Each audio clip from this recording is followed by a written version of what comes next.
Hello everyone, বং dears ওয়ার্ল্ডে সবাইকে স্বাগত। তোমরা সবাই কেমন আছো? আশা করি সবাই ভালো আছো। আমিও খুব ভালো আছি। আজকে চলে এসেছি নতুন একটা ভিডিও নিয়ে। দেখো, আজকে আমরা চলে এসেছি একটু বজরংবলীর মন্দিরে পুজো দিতে।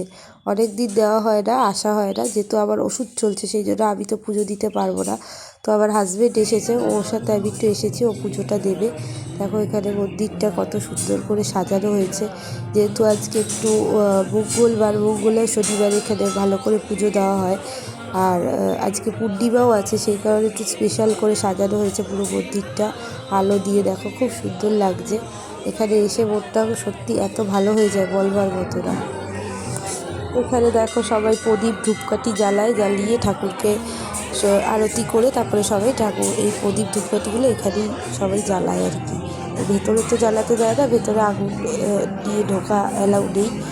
ভেতরে দেখো ঠাকুর দেখা যাচ্ছে, ওখানে এরকম অনেক বড় লাইট পড়েছে। ওই পুরো লাইটটা ওখান দিয়ে ঘুরে গিয়ে তারপরে মন্দিরের ভেতরে প্রবেশ করে ঠাকুরকে স্মরণ করতে হয়। এই যে দেখো আবার বর এখানে আরতি করবে, ধূপকাঠি মোমবাতি জ্বালাচ্ছে, ঠাকুরকে দেবে। তো আমি তো কিছুই করতে পারছি না, যেহেতু আমার ওষুধ আছে। আমি দূরে দাঁড়িয়ে ঠাকুরকে দর্শন করলাম আর মনে মনে ঠাকুরকে প্রণাম করে দিলাম। দেখো কত সুন্দর ঠাকুরটা, ঠাকুরের মুখটা দেখলেই যেন মনটা ভরে যায়। এই মন্দিরে আমরা প্রায়ই আসি, প্রায় এসে প্রত্যেক মাসেই একবার করে এসে পুজো দিই।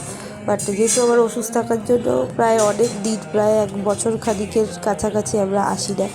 তো আজকে হঠাৎ করে হাজব্যান্ড বললো যে চলো, আমার ভালো লাগছে না, একটু পুজোটা দিয়ে আসি, পুজোটা দিলে মনটা শান্তি হবে। যেই কারণেই আর কি হট করে চলে আসা, তাই তোমাদের সাথে একটু শেয়ার করছি। তো তোমরা একটু দেখে বলো মন্দিরটা কত সুন্দর করে সাজানো হয়েছে, কীরকম লাগছে, তোমাদের কীরকম লাগলো একটু প্লিজ কমেন্ট করে জানিও।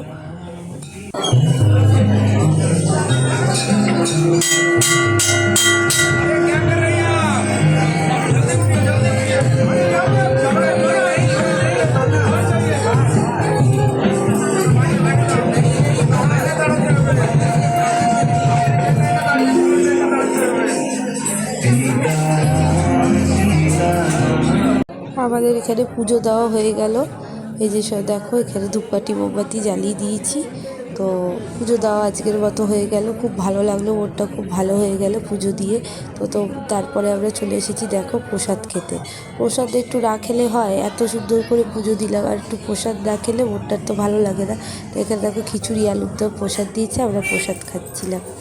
পুজো দেওয়া প্রসাদ খাওয়া সব কমপ্লিট করে আমরা এবার বাড়ির দিকে রওনা দিলাম। তো যারা যারা তোমরা বজরংবলীর ভক্ত আছো, তো সবাই একটু কমেন্টে জয় শ্রীরাম লিখো।